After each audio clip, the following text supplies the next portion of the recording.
You're watching Drakewing Gaming. Enjoy the video. Hey guys and gals, Neri here from Drakewing Gaming. As you can see, I am coming back at you with another Let's Play episode of Lyre.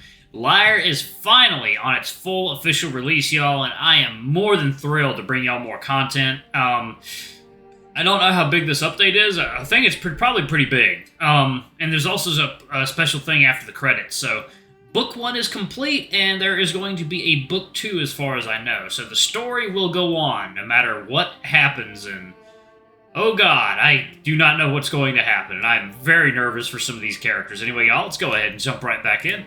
Alarm Chan, you are up, and let's go. Alright. I try to wiggle out to stop the guards, but as I do it, one of them brings their fist back and slams it in my face.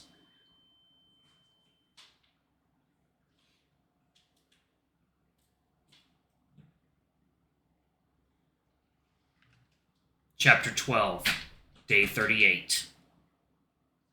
Arrows and candle. What does that mean?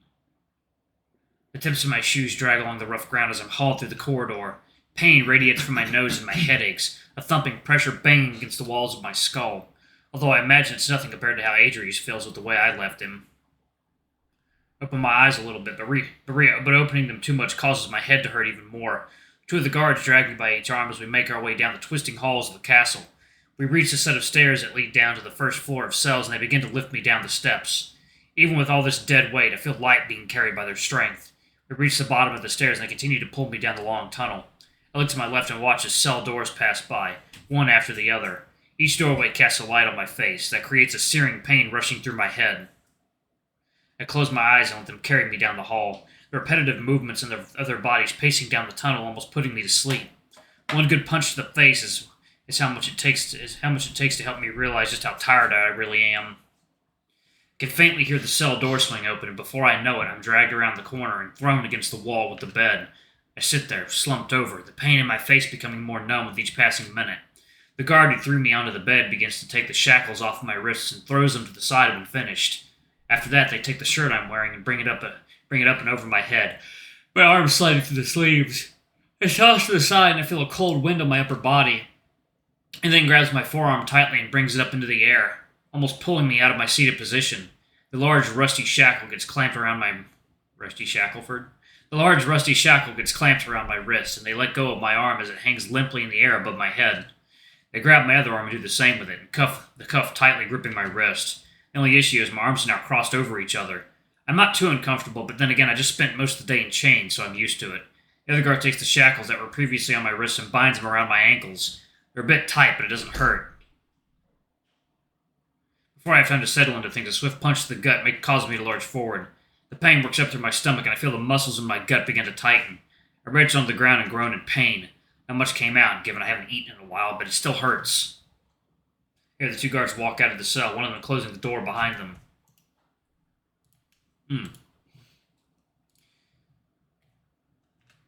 One of the turnkeys must be there too, because I hear the clanking sound of the door being locked. The guards walk away from the cell, airing their frustrations about what happened earlier. Adrius, that monster. He'd kill his own kin and blame it on me. Put me through all this. All this time he's been pining for the presence of his departed father, putting up an act for those around him. All this time, and he's the one to blame. The taste of vomit still lingers in my mouth, so I spit it out onto the floor. I lean back against the wall, the chains rattling above my head as my arms tug down. Everything is so peaceful now. Cold, but peaceful. Instead of drowning me, the silence now takes me in a comforting embrace. As shitty as everything is, at least now I'm alone again. Alone. I try to call out to Tigran, wondering if through it all they've returned to my side. Nothing escapes my mouth, but I know that doesn't matter. If they were there, they would know I needed them. I get no response, though. Just the feeling of eyes. Eyes watching me as I lay there against the wall. Soon my own eyes begin to feel heavy. As I begin to close them, my mind starts to race. Most of it is just visuals and recounts of what happened, but a few questions hammer at the back of my head. Where's Lyle? Is he safe? Does he know where I am?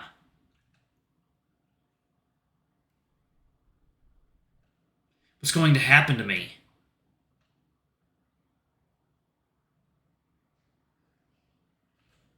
The screeching sound of the cell door to my left manages to wake me up from the deep sleep I was in.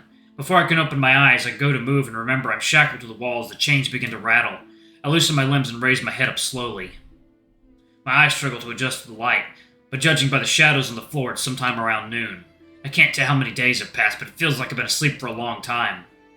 The floor beneath my feet is terribly cold, but the rest of my body feels stable. Over a chill runs up my body as I hear the sound of hooves in the doorway. Light on his feet, Adrius walks halfway into the cell and stops, turning to stare at me. Seeing his face ignites a fire inside of me and I struggle in my chains. He doesn't say anything at first. He just stands there, arms crossed. There's a large bandage wrapped around his head, covering the part where his antlers should be. Not only is the antler wound bandaged, but there's a part of it that's been placed on his nose. Most likely to cover up the gash the chains gave him. Looks like he's had bandages for a while. Once he's satisfied with our staring contest, he nods over the doorway and speaks. Ooh, gets his own, oh, sweet. Gets his own little icon. Leave those by the door, and get the iron. I hear the noise of someone walking away. I assume it's one of the turnkeys and yell out to them, Don't leave, I didn't do anything, it was him! I get no response from the turnkey, but Adrius throws me a muddled look. As the footsteps trail off, the cell becomes more and more silent. Cold wind blows through the bars of the window, and Adrius just stands there, still as a statue. What are you doing down here? Once again, he doesn't say anything. He just begins to slowly pace around the cell, stopping every few seconds. Talk, damn it! What's your goal here? I'm done playing your stupid game! As I shout at him, he walks over to the window and lazily gazes out of it. The wind rushes through his fur, and he closes his eyes. After a few moments, he opens them and looks down.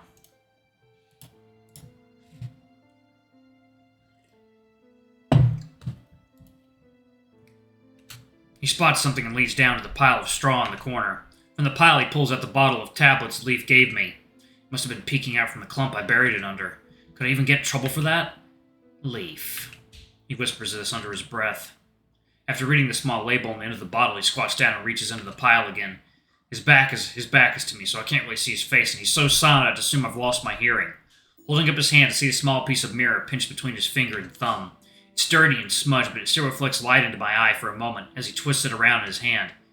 Adrius. He turns his head and looks at me, his expression empty. His bronze eyes shine in the dim light from outside the window.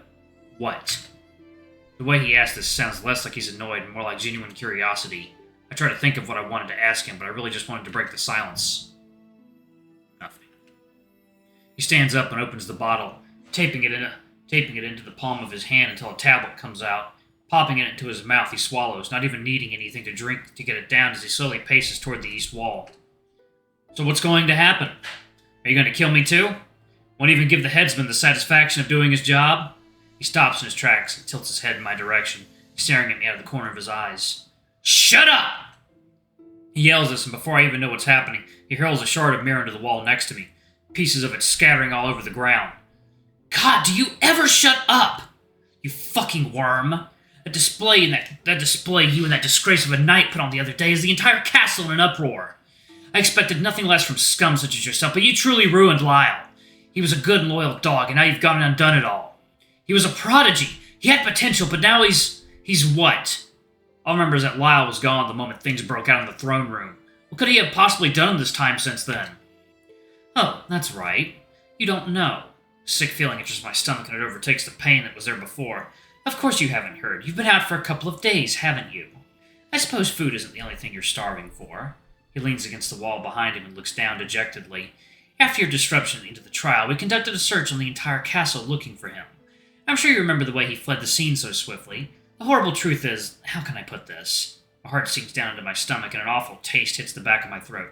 He's missing. My entire body relaxes, my arms going limp as they dangle from the chains above. I see the smirk stretch across Adrius' face and anger swells within my body. You're sick. His leer dissipates and he continues to explain. Yes, he's nowhere to be found.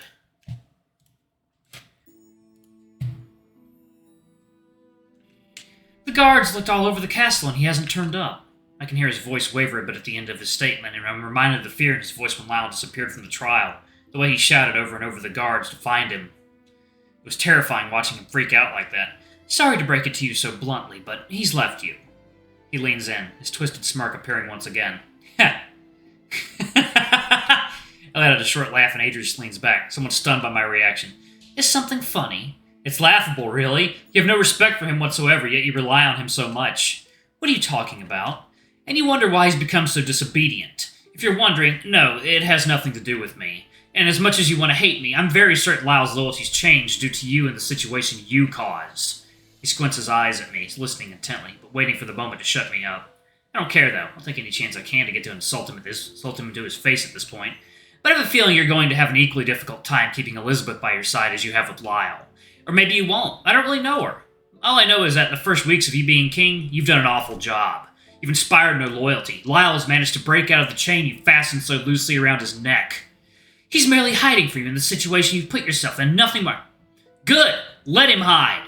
If it spares him from the wrath you'd rain down upon him, you'll hear no complaints from me. He takes a step forward, glaring at me with a feeling I can't really pick up on. It's a mix of emotions, but they all feel conflicted. You're a fool to think he can just run away from all this. The Heart's cavalry will hunt him down like the deserter he is. The Heart's cavalry? The Knights Without Borders. See a twinkle in Adrius's eyes, he leans close to me, whispering into my ear. If you think me to be so cruel, then you've clearly never heard of my uncle. Uncle? Who's he talking about? Before I can get a chance to contemplate what he meant by that, footsteps shamble their way closer to the door. Adrius looks to the doorway and glances back at me, a fire in his eyes. He walks to the entrance of the note and addresses the person. Give it to me. From out of the corner of my eye, I see Adrius take a long object from the man. He then walks back into the cell, the figure falling behind Adrius quietly. They're a small old turnkey with a hood that shrouds their face from view. I can't really get a good read on what species they are, their dark paws being the only thing I can see, as they don't have a visible tail. The object in Adrius's hand draws my eyes, however. It's a long iron rod with the Ossian family crest on the end. A branding iron. A piece of family history collecting dust. Adrius gently sets it down in the corner of the room, leaning it against the wall with his eyes fixed on mine. The eyes of a beast on the prowl. I'm positive you've seen Sieran around here before. He gestures to the turnkey, standing close to Adrius with his hands clasped together. He was once a criminal like yourself, arrested back before my father even took the throne. Adrius looks down at the old man, the pitch of his voice changing. What was it you were in prison for again? The turnkey turns their head in Adrius' direction and stares at him, not saying a word. Oh, my apologies. Sieran here had his tongue removed with a hot knife ages ago. Sieran looks in my direction. I can see a bit of his muzzle peek forward from beneath the hood, and he opens his mouth, revealing a set of nasty teeth. What Adrius says is true, though. I can see no tongue, only the gums beneath where it would be. It's a gruesome sight, one I would have rather not seen.